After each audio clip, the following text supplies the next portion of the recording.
Hello everyone and welcome to Chainstack. Today I will show you how to use the Scroll Sepolia testnet faucet. For those of you that don't know, with the Chainstack faucet you can get up to 0.5 testnet ether every 24 hours. In order to do that, you will need to register your free Chainstack account first.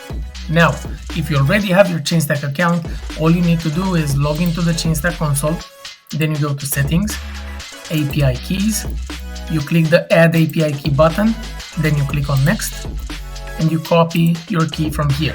Now you go back to the faucet and put the key into the first field, and then you're gonna take your wallet address, you can claim your tokens.